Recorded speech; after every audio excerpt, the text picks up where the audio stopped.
nossa Bíblia, no livro de João, capítulo 14. Nós vamos ler do versículo 18 até o 24. João 14, do 18 até o 24, nós vamos estar lendo. Amém. Misericórdia, todo mundo achou? Muito bem, então vamos ler esse texto, ok? Bom, nós vamos dar prosseguimento ao nosso estudo nessa carta de João. Nós temos aí o tema principal, que fala a resposta para o coração aflito. Então, todo esse capítulo 14 trata acerca desse tema, e aí nós vemos que dentro desse contexto do capítulo 14, desde o versículo 1 até o versículo de número 31, nós dividimos esse texto em 8 partes, e todas as partes são respostas que o texto traz para que nós possamos ter o nosso coração acalmado na presença de Deus em todos os momentos que nós estivermos passando por tribulações, aflições, dessa natureza. O texto está nos orientando, nos mostrando como nós devemos enfrentar isso para que a gente possa ter o nosso coração acalmado pelo Senhor.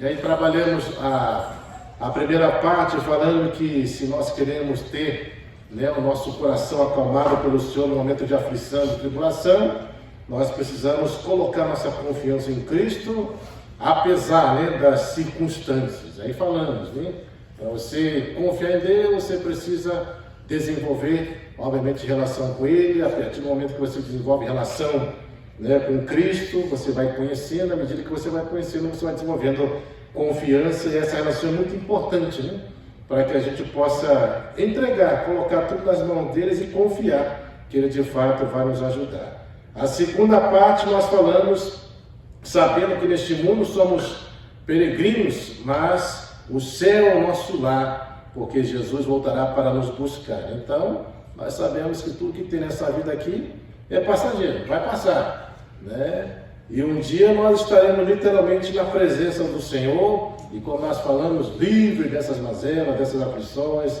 dessas lutas que nós passamos, angústias, e vamos estar ali porque teremos o corpo glorificado, estaremos para sempre na presença deles, livre do poder do pecado das nossas vidas também, teremos um corpo incorruptível, e assim nós vamos poder realmente vivenciar essa plenitude desse viver na presença de Deus. Então, saber disso nos acalma também o nosso coração e nos ajuda realmente a nós tratarmos, muitas vezes, nosso coração que se aflige por muitas coisas. Terceira coisa que nós falamos, sabendo que Jesus é o caminho para Deus, Então, para nós estarmos lá, todo o processo passa pela pessoa de Cristo, e como é saber que nós servimos a esse Cristo, E por servirmos a Ele, nós temos a certeza, a garantia, que nós estaremos também junto com o Pai um dia. Então, isso também acalma o nosso coração. Quarta parte que nós estudamos, sabendo que Jesus é o revelador do Pai, Então, se nós queremos conhecer o Pai, basta conhecer a Cristo.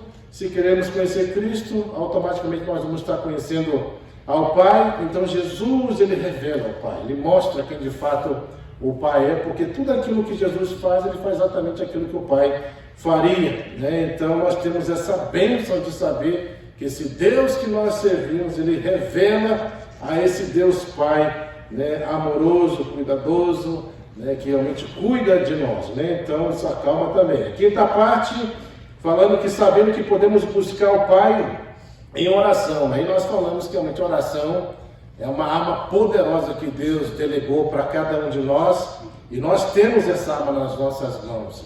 Quantas vezes nós, em momentos difíceis, de tribulação, de angústia, nós nos achegamos à presença de Deus por meio da oração, e nós vemos nosso coração se acalmar, nós vemos a ação de Deus, nós vemos Deus fazendo muito mais além daquilo que nós pedimos, sonhamos e pensando. Então nós temos essa arma poderosa que também nos ajuda a acalmar no momento de aflição. Sexta parte falamos, sabendo que temos o Espírito Santo. Então a bênção é saber que por mais que Jesus Cristo subiu, Ele falou, se ele não subisse, Ele não poderia enviar o Consolador. né? E Jesus envia o Consolador para quê? Para que ele estivesse conosco, né? Para que realmente a presença dele fosse algo contínuo. E o próprio Espírito Santo, obviamente, ele é a manifestação desse Cristo, porque tudo que o Espírito Santo faz é tudo aquilo que também Cristo também faria. Então nós vemos que ele prossegue, ele dá continuidade à obra de Cristo, aquilo que o Senhor realmente realizou.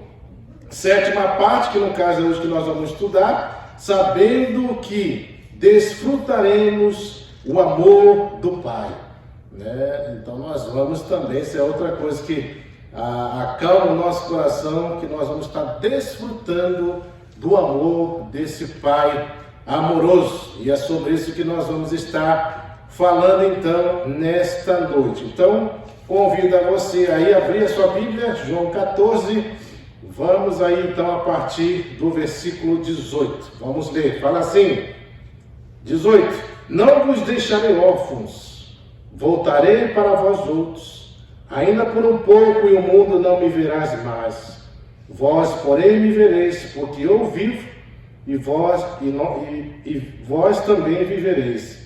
Naquele dia vós conhecereis que eu estou no meu Pai, e vós em mim, e eu em vós. Aquele que tem os meus mandamentos e os guarda, esse é o que me ama. E aquele que me ama será amado do meu Pai, e eu também o amarei, e me manifestarei a ele. Disse-lhe Judas, não Iscariote, de onde procede, Senhor, que estás para manifestar-te a nós e não ao mundo? Respondeu Jesus, se alguém me ama, guardará a minha palavra, e o meu Pai amará, e viveremos para ele, e faremos nele morada. Quem não me ama, não guarda as minhas palavras, e a palavra que estás ouvindo não é minha, mas do Pai que me enviou. Então vamos orar. Deus, em nome de Jesus, nós queremos pedir a tua bênção, a tua graça sobre as nossas vidas. E pedimos ao Senhor para que o Senhor possa ministrar ao nosso coração. Fale conosco, Pai, nesta hora e nos ensine, Pai, coisas preciosas do Senhor por meio desse texto. Por isso te louvamos, te agradecemos por tudo, em nome de Jesus Cristo. Amém. Então nós vamos tratar esse tema, sabendo que desfrutaremos o amor do Pai. Então, veja, queridos, nós vamos ver que antes de Jesus, né, antes de Jesus partir, ele deixou, né, muito claro aos discípulos que não os deixaria órfãos e nem abandonados, como fala no versículo 18. Né? Então, no versículo 18 ele fala, não vos deixarei órfãos, voltarei para vós outros. É interessante, né, porque quando Jesus está falando isso, nós, na perspectiva humana, nós sabemos que todas as vezes que alguém nos deixa, é órfão, nós ficamos órfãos, né? Porque a gente não vai ter mais contato com essa pessoa que partiu. Principalmente se tratando da figura de um pai, nós sabemos que os pais, eles partem realmente, né? A pessoa fica órfã, não tem como mais você ter mais a presença desse pai, não tem mais como você conversar com esse pai, não tem mais como você ter contato com esse pai, não tem mais como você fazer absolutamente mais nada. Fica somente lembranças acerca daquilo que realmente ele representou, daquilo que ele foi para mim e para vocês. Essa é a ação, né? Mas é interessante que quando Jesus fala disso aqui, irmãos, ele está prometendo que mesmo que ele vá, ele não vai nos deixar órfãos e não vai nos abandonar.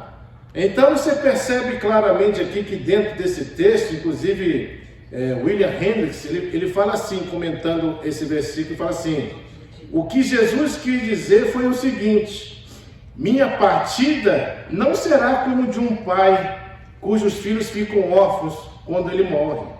No Espírito eu mesmo estarei voltando para vocês. Por que ele fala no Espírito? Justamente porque Jesus fala que ele vai, mas quem que ele vai enviar? O Espírito. Lembra que nós falamos acerca do Espírito? Que o Espírito de Deus, ele continua realizando aquilo que Cristo havia feito. Ele continua consolando, ele continua ministrando, ele continua conosco, ele continua intercedendo por nós, né? Ele continua testificando a palavra no nosso coração, então ele está ensinando, está nos instruindo. né, confirmando essas palavras, testificando daquilo que Cristo fez. Então, tudo isso a gente vê que ele continua realizando isso. Então, quando Jesus ele trata essa questão, ele está deixando bem claro que por mais que um pai, uma mãe, deixe os seus filhos, Deus jamais deixará. Lá no texto de Salmo 27, vamos ler, versículo de número 10. Olha só o que está falando aqui, irmãos. Salmo 27, versículo de número 10. Presta bem atenção nesse texto, que é muito importante. 27, 10, para testificar isso, que está sendo ministrado, fala assim. Perdão, que está em João.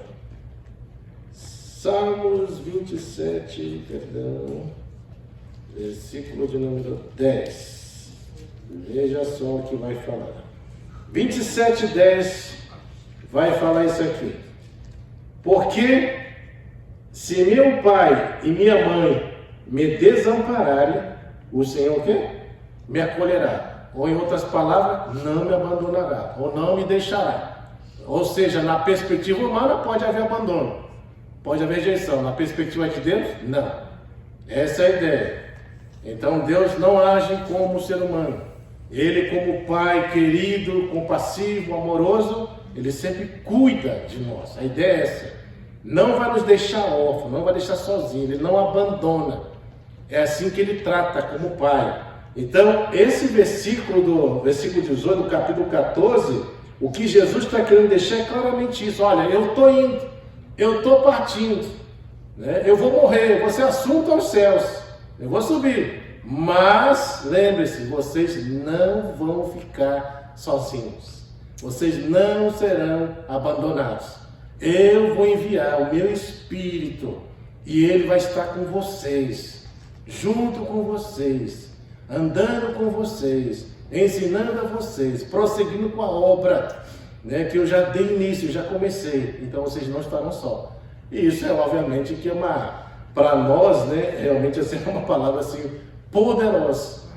É algo que nos traz toda a segurança no nosso coração de que nós não fomos abandonados, que nós não estamos sozinhos nesse mundo, que apesar de Cristo estar lá nos céus, a presença do seu Espírito está conosco, e na pessoa do Espírito ele também está, assim como o Pai também está, porque nós falamos acerca da Trindade, que é Deus Pai, Deus Filho e Deus Espírito Santo.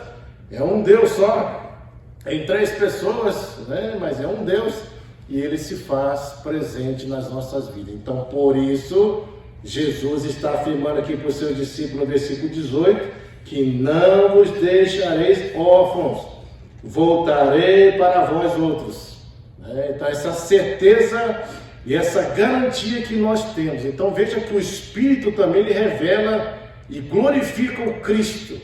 Ele aplica literalmente tudo aquilo que Cristo realizou no coração dos crentes e torna automaticamente os seus ensinamentos efetivos na vida deles. Portanto, quando o Espírito, ele é realmente derramado, Cristo verdadeiramente retorna. Então a presença do Espírito, derramado do Espírito, é como se o próprio Cristo estivesse aqui. É isso que ele está falando, eu voltarei, vocês não vão ficar órfãos, eu vou estar com vocês.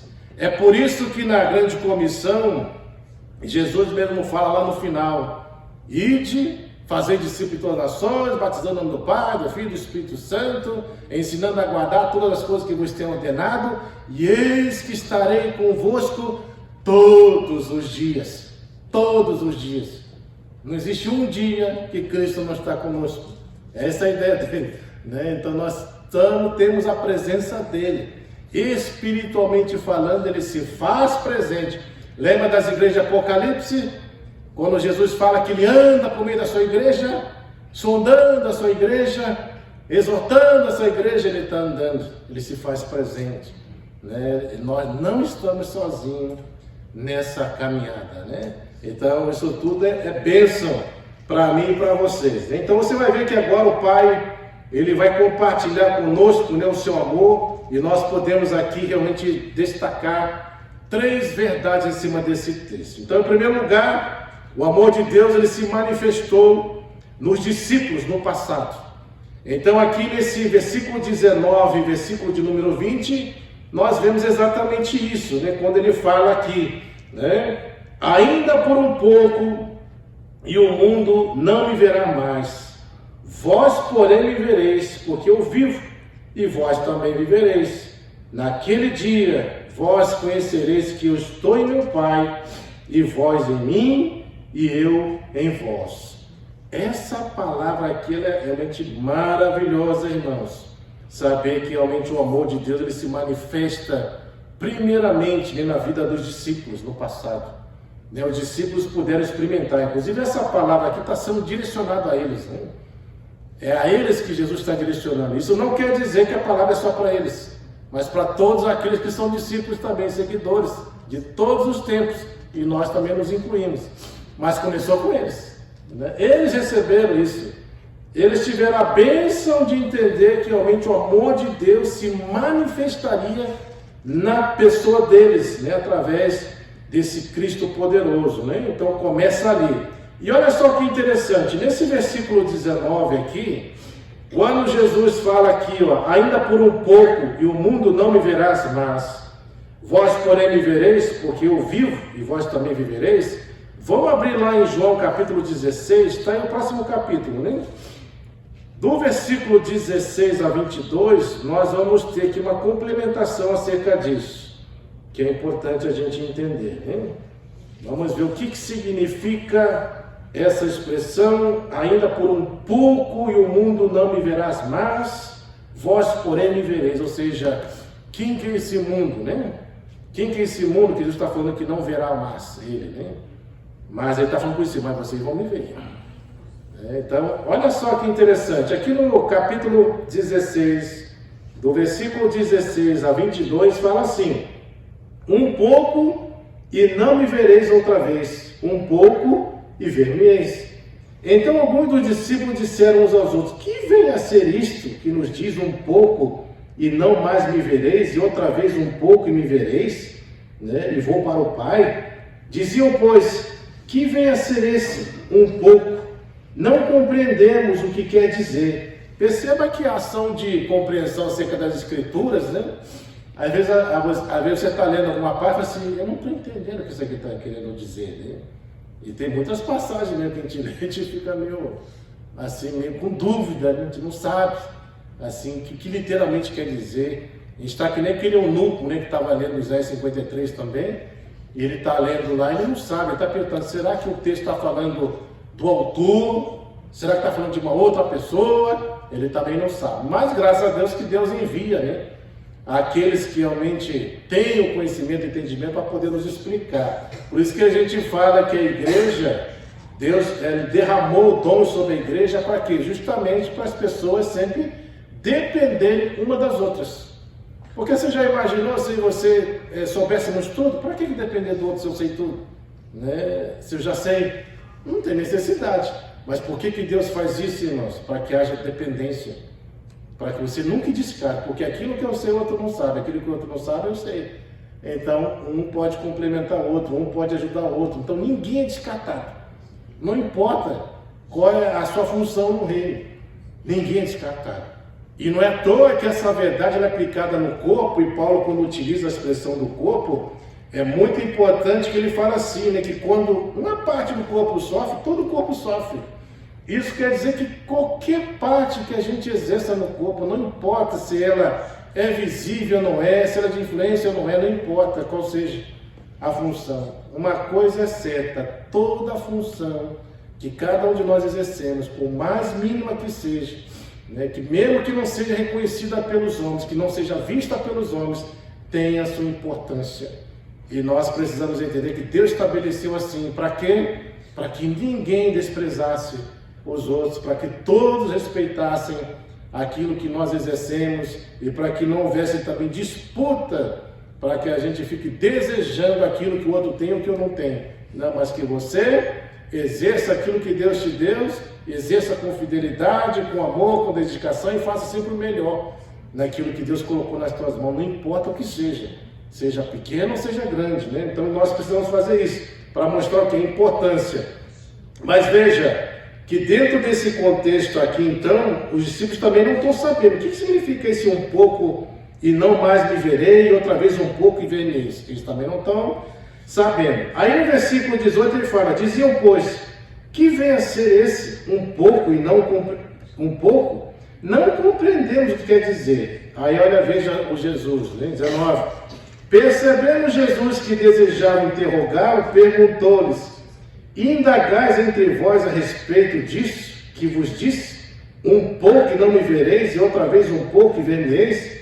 Olha aí agora. Em verdade eu vos digo, que chorareis e vos lamentarei, e o mundo se alegrará. Vós ficareis tristes, mas a vossa tristeza se converterá em alegria, né?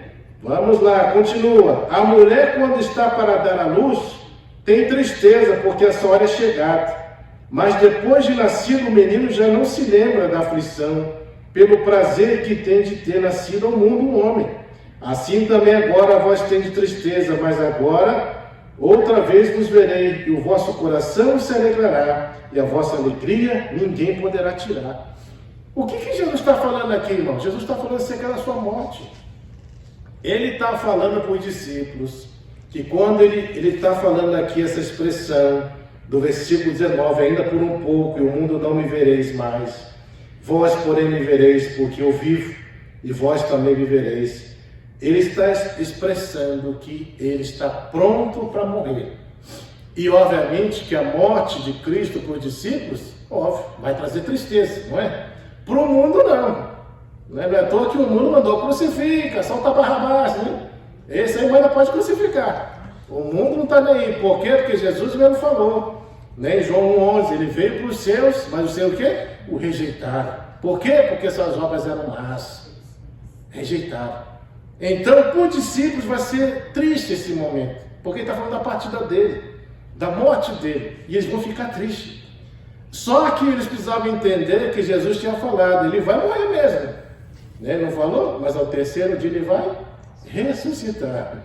É por isso que essa tristeza deles não é uma tristeza, né, eterna, mas é uma tristeza temporária, porque eles vão ver esse mesmo Cristo que morreu e que fez com que eles ficassem tristes, todos eles, inclusive, muitos abandonaram naquele momento, onde muitos declararam, não, se eu for para morrer, se eu for para preso, eu vou com o Senhor. Mas quando eles viram a coisa pegando, né, ó, cada um, ó, cascou fora, foi embora, se mandou, né? Mas Jesus vem, Jesus ressuscita, eles vêm, Jesus se manifesta aos seus discípulos, e toda aquela tristeza, como fala aí no capítulo 16, dos versículos 16 a 22, vai embora. Agora vem o quê? Alegria. Aí ele cita até a comparação no capítulo 16 com a mulher que está dando a luz, né? As mulheres que estão dando a luz sabem desse momento, né?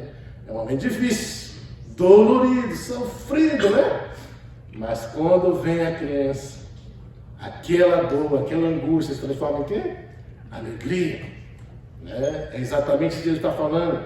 É por isso que ele fala, um pouco, ele fala aqui no versículo 19, ainda por um pouco, e o mundo não me verá mais. Né? Ou seja, ele não vai mais se manifestar para o mundo, publicamente. Mas os discípulos, por mais que não vissem mais a Jesus, que ele está falando, porque Jesus vai partir, mas ele promete, porém, vocês me verão. Vocês vão me ver. E de fato, realmente isso acontece, né? Por isso que eles se alegram, porque eu vivo e vós também que vivereis. Você já viu essa expressão que ele está usando aqui, porque eu vivo, vós viverei, irmãos, é a garantia, como né, o Daniel falou na escola dominical, é garantia que se Cristo realmente vive, nós viveremos por meio dele. Se ele ressuscitou, nós também ressuscitaremos. Se ele tem um corpo glorificado, nós também teremos. Isso é promessa dele. É garantia, certeza que isso vai ser concretizado, né? Então, essa é a bênção que nós temos de saber que esse amor de Deus ele se manifestou na vida dos discípulos. E eles experimentaram isso, né, dessa forma. E aí, olha só, no versículo de número 20, existe aqui uma expressão, logo no início fala, naquele dia, vós conhecereis que eu estou em meu Pai, e vós em mim, e eu em vós, né? Naquele dia. Essa expressão aqui, irmão, naquele dia, os profetas, eles utilizavam, né, essa expressão para se referirem à intervenção de Deus na história humana. Toda vez que utiliza essa expressão, naquele dia, os profetas utilizavam isso para realmente referir à intervenção de Deus na história da humanidade. E aqui, quando Jesus está usando essa expressão, ele automaticamente, né, ele está falando acerca do período depois, né, da sua ressurreição e também depois do Pentecoste, quando os discípulos eles iam o quê? Alcançar, né, um conhecimento mais completo, né, dos seus relacionamentos com Jesus e deste com o seu Pai. Eles iam começar a ter essa percepção, né, a conhecer, a aprofundar esse conhecimento. Então, Jesus ele está prometendo aqui, nesse versículo, né, de número 20, que eles teriam esse conhecimento acerca dessa relação de Deus com o seu Pai, de Pai com eles e dele conosco, e de nós com eles. Eles iam começar a experimentar essa relação de forma mais intensa, de forma mais profunda, até porque essa expressão conhecer, nós já falamos, né? Lá em Mateus 7, Jesus fala assim, que nem todo mundo que fala Senhor, Senhor, né? Ou aqueles que realmente expulsaram demônios, ou que fizeram milagres e maravilhas, estão pensando que vão estar na presença de Deus. Ele vai falar, eu não vos conheço, apartai todos vós que cometei iniquidade. E o que Jesus quer dizer, eu não vos conheço? Não é no sentido que ele não sabe quem a pessoa é, ele sabe. Esse conhecer que ele está falando que não conheço, é conhecer no sentido de relacionamento, né? Ou seja, aqueles que são de Deus, por que Jesus conhece? Porque se relacionam com Ele. Aqueles que não são de Deus, não o conhecem, justamente por causa disso, porque não se relacionam com Ele, não tem vida com Ele.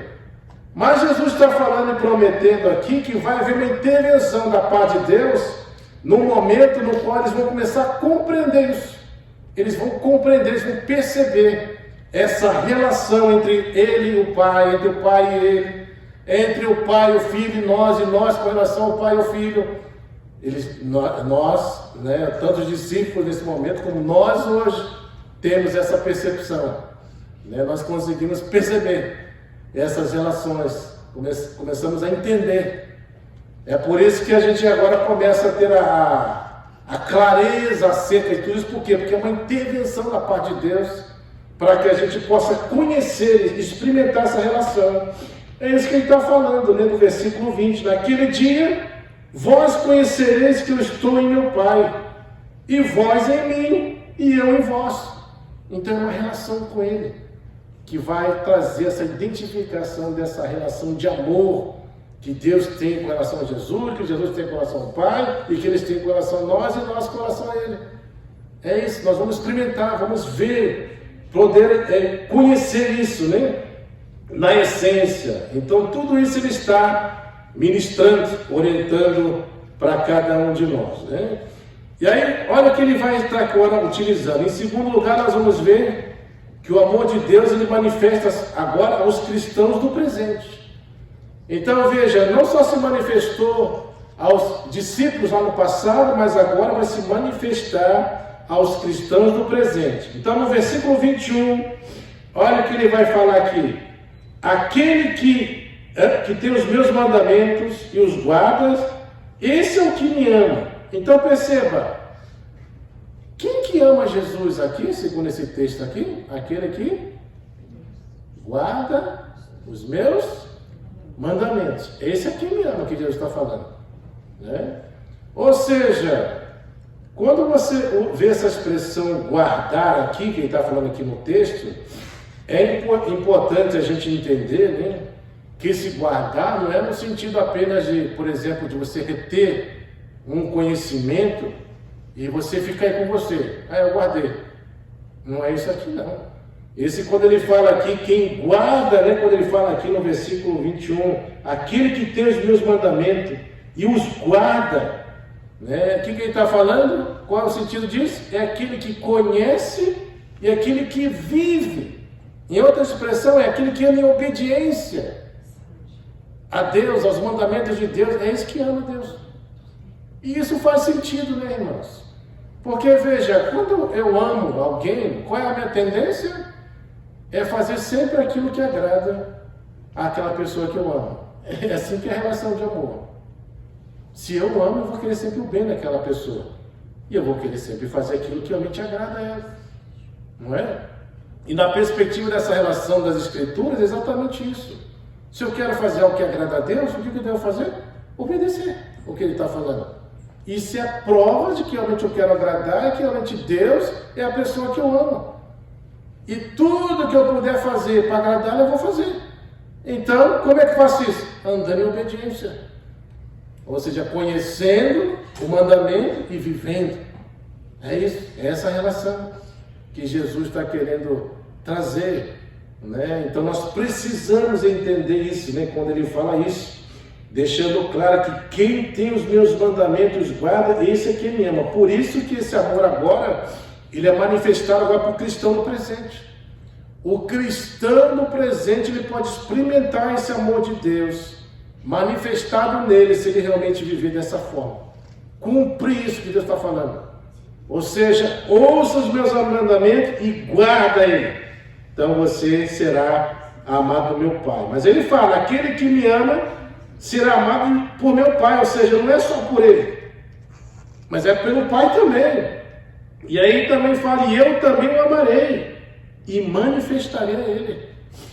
Está vendo a bênção que é? A gente guardar e conhecer esses mandamentos e submetermos à vontade de Deus. Isso é sinal de que nós amamos, e porque nós o amamos, ele também nos ama. Não só Jesus, mas o Pai também. E Jesus está falando, eu vou me manifestar a você. Você verá tudo isso sendo concretizado na sua vida. Será manifestado em você. Por isso que aquele que ama Jesus é o que guarda os seus mandamentos. Aquele que ama Jesus, além de guardar, né, os mandamentos, vai ser também o que? Amado pelo Pai. Né? E estes que Jesus se manifesta. Aqueles que são amados pelo Pai. Aqueles que submetem a sua vontade. Agora, veja aqui, versículo 21. Vamos ler aqui, ó, João 15:10. Olha o que vai falar aqui. João 15:10. É texto relacionado também isso, né? Se guardares meus mandamentos, permanecerei no meu amor. Como é que eu permaneço no amor de Deus? Se guardo os mandamentos, certo?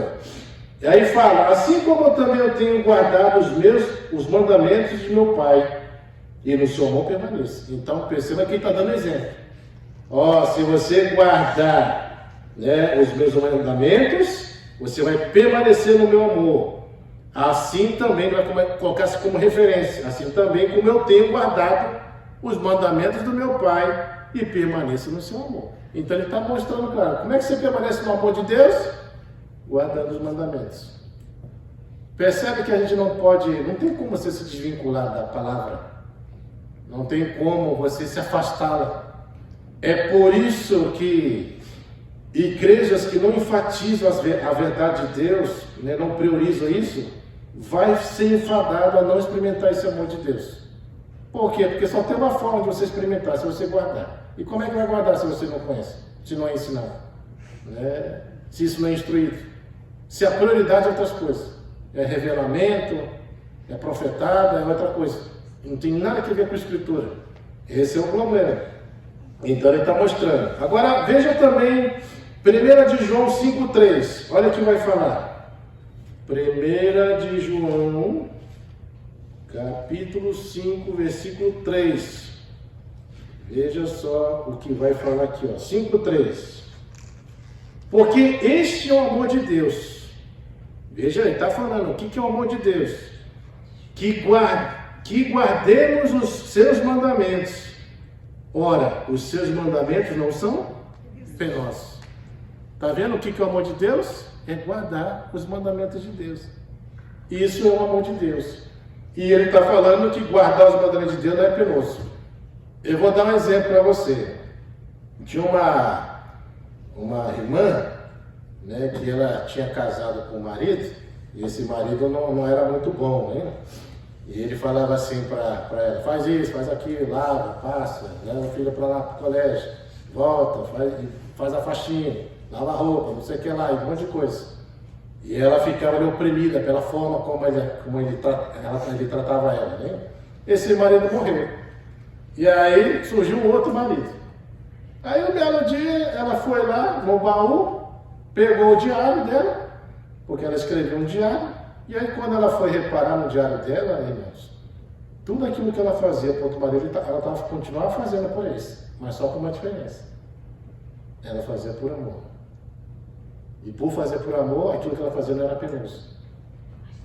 E é assim a nossa relação com Deus. Quando nós amamos de fato a Deus, quando Deus realmente é importante, nós colocamos, né, no patamar de importância, com certeza, tudo aquilo que nós fazemos para Ele não é penoso.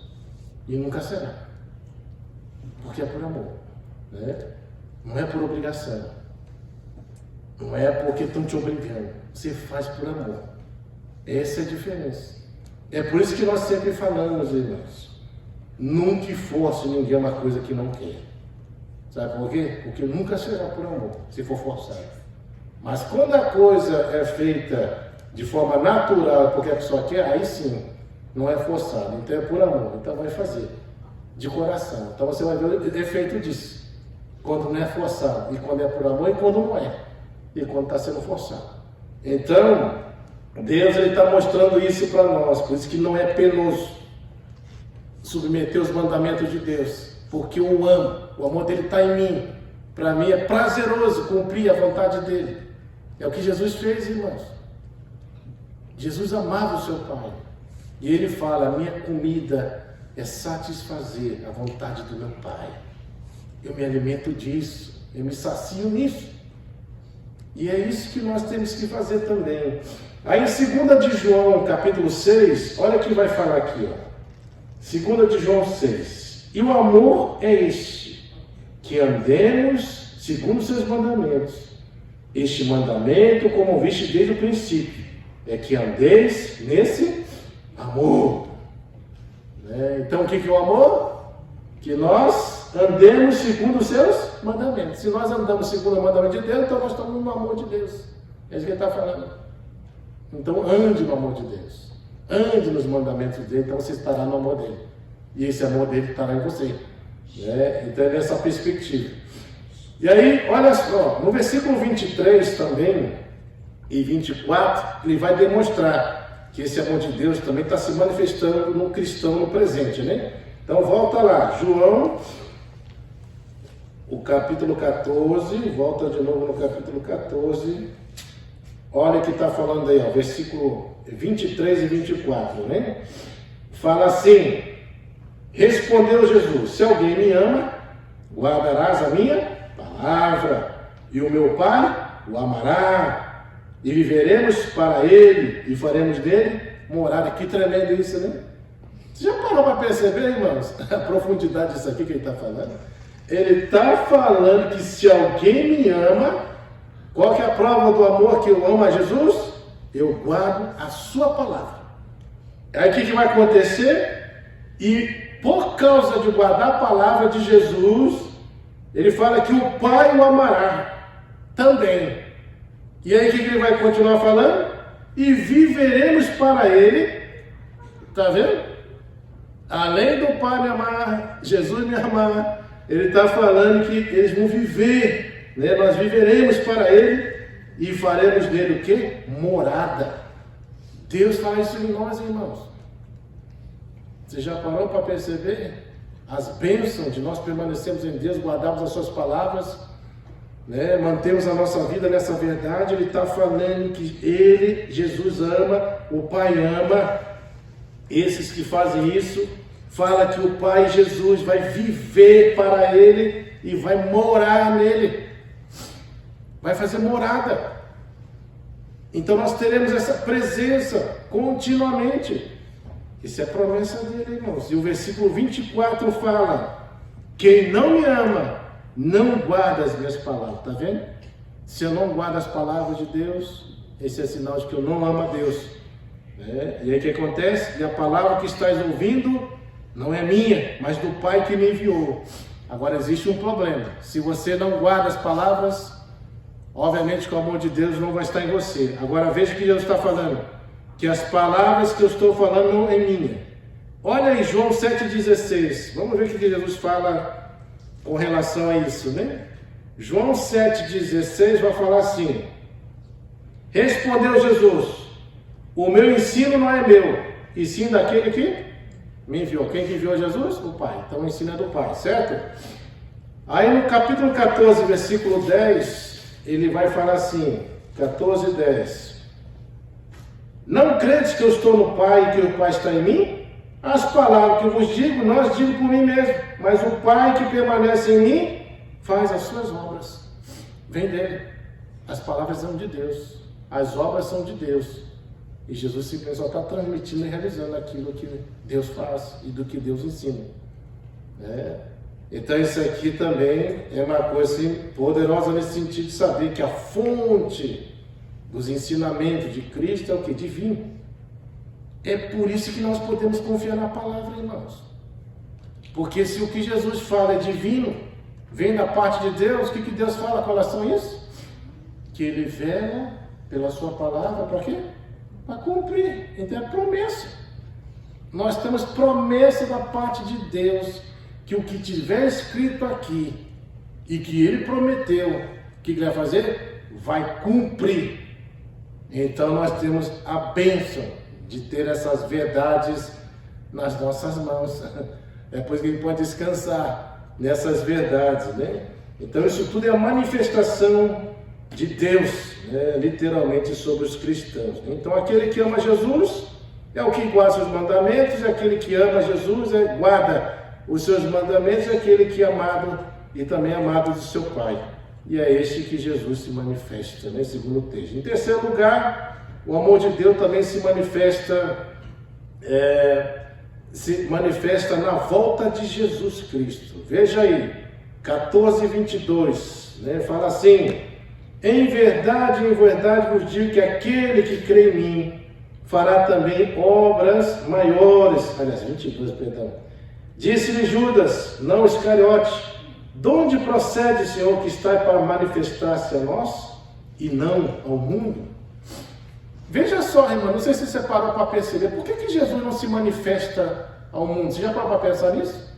Por que Jesus vai se manifestar a nós e não ao mundo? Alguém tem uma ideia do motivo pelo qual Jesus não vai mais se manifestar ao mundo? Por que Ele não manifestará mais agora? Mas obviamente só na vinda dele? Você sabe por que Ele não se manifesta?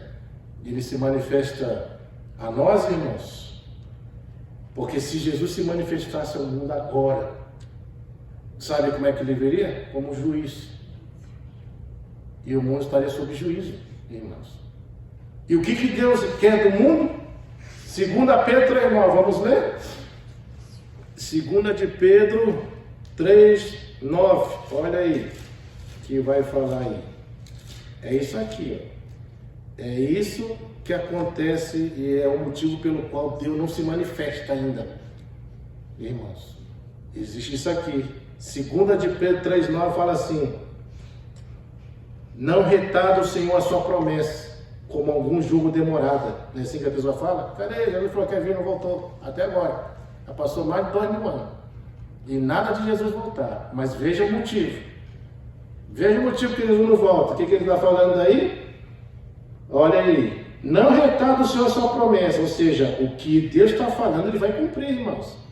Às vezes você fala assim: Deus tarda, mas não falha. Ou seja, está falando que Deus está atrasando. Deus não atrasa. Deus chega na hora certa. Deus não atrasa nem adianta. Ele vai chegar na hora certa. É no tempo dele. Veja por que Ele não está se manifestando ainda. Segundo esse texto, Ele vai falar: como algum julga demorada. Pelo contrário, Ele é o quê? Longânimo. Que mais? Para convosco. Por que Ele está sendo longânimo? Não querendo que nenhum pereça, senão que todos cheguem o quê? O arrependimento, irmãos. Está vendo aí por que Jesus ele não se manifesta ao mundo? Porque se ele vir agora, ele vai vir como juiz. E se ele vir como juiz, o mundo estará sob juízo. E nós já sabemos o resultado dos dias de Deus sobre o mundo, que rejeita ele. É o quê? Condenação. Está perdido. Não tem mais solução. Mas por que ele não se manifesta ainda? Justamente porque ele quer dar oportunidade ao mundo de quê? De se arrepender. É por isso que ele não se manifesta ainda.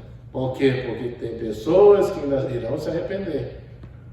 E ele está longânimo, paciente. É a mesma coisa que ele faz conosco, mesmo sendo cristão. Às vezes nós somos cristãos, falhamos, erramos. E Deus está ali, paciente, querendo o quê? Que a gente se arrependa, que a gente saia do estado do erro, que a gente se volte para Ele, que a gente cumpra a vontade dEle.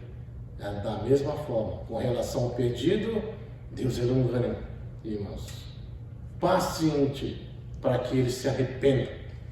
Esse é o propósito, por isso que Jesus está falando no versículo 22, disse-lhe Judas, não Iscariote, de onde procede, Senhor, que está para manifestar a nós e não ao mundo?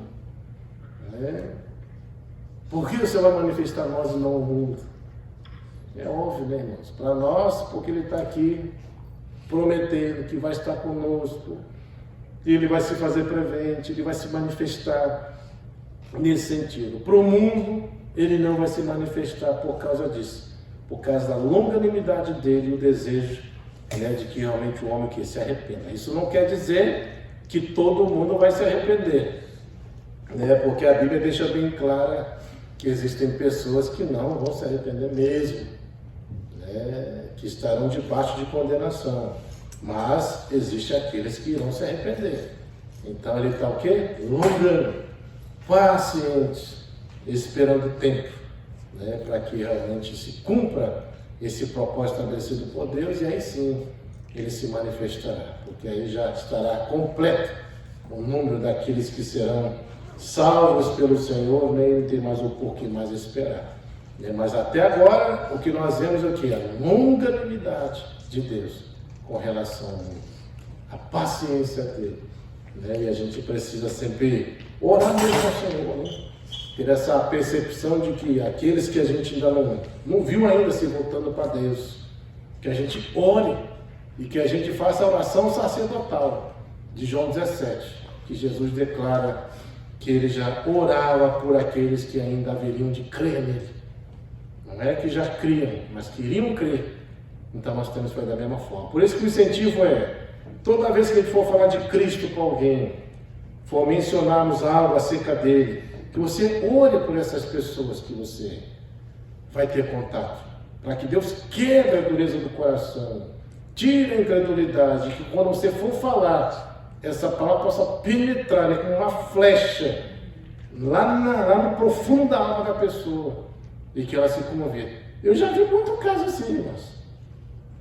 Muitos casos de você falar uma palavra assim, e aquela palavra penetrar assim lá no coração da pessoa, e você vê a pessoa desabar de chorar, de Deus ministrar o coração dela. E às vezes são coisas simples, viu? Não precisa ser coisa muito profunda não, às vezes coisas simples. Deus toca. Eu já vi muita coisa nesse sentido, né? E a gente precisa fazer isso. Então a gente vê que tudo isso são manifestações do amor de Deus no passado com o discípulo, no cristão, no presente e também na volta dele. É o amor dele sendo derramado, manifesto nesse sentido. Que Deus nos ajude a compreendermos e a vivermos todas essas verdades. Amém?